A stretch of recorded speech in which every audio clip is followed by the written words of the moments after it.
కులపరమైనటువంటి తీసివేతలకు ఏమైనప్పటికీ కూడా గత 3500 సంవత్సరాలుగా ఈ బహుజన సమాజం ఏదైతే ఉన్నదో ఈ SC ST BC minority section ఉన్నది.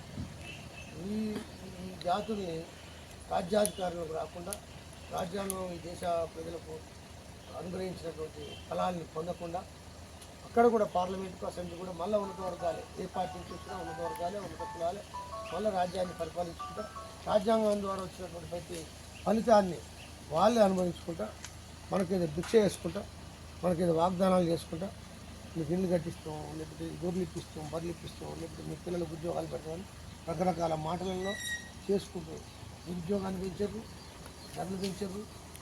ఆఖరికి వచ్చేసరికల్లా మన హక్కుల్ని కూడా కాలు రాసి అనేక హక్కుల్ని అనేక శిక్ష అనేక చట్టాలని శాసనాన్ని పొందుపరిచి రాజ్యాంగాన్ని రచించేటువంటి మహానుభావుడు బాబాసాహెబ్ అంబేద్కర్ రాజ్యాంగాన్ని కూడా పునరుద్ధరించేటువంటి ఒక ప్రమాదం పొంచింది. కాబట్టి మనం ప్రజాస్వామ్యయుక్తంగా మన రాజ్యాంగం సంరక్షించుకునే బాధ్యత ఈ దేశంలో బహుజన సమాజ్ పార్టీ తీసుకున్నది. కాబట్టి ఈ బహుజన సమాజ్ పార్టీ తీసుకునే ప్రతి నిర్ణయానికి మనం వంతుగా మనం కృషిగా ఈ పార్టీ పటిష్టంగా ఉండాలి, ఈ పార్టీ అభివృద్ధి చెందాలి, ఈ పార్టీ ద్వారానే మనం ఈ ఫలాలను పొందాం. కాబట్టి ఈ పార్టీ నిర్మాణం కొరకు మన వంతుగా మన చేతన మేరకు మన సొంత సంపాదనతో మన ఇష్టం మేరకు సపోర్ట్ చేసి ఈ పార్టీ నిర్మాణానికి పటిష్టకు బలోపేతానికి మీరు అంతా కృషి చేయాలనేది బహుజన సమాజ్ పార్టీ తరఫున మేము అంతా వచ్చినాం.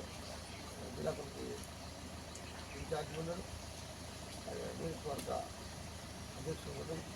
వారు మొదటి నుంచి పార్టీ ఆది కాలం నుంచి కూడా మళ్ళీ వారు పరిసరం పార్టీ పెట్టిన పనిచేస్తున్నారు.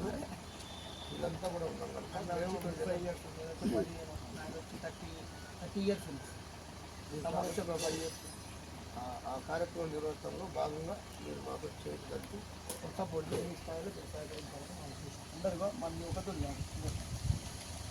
కలిమేర కానీ కలిమేర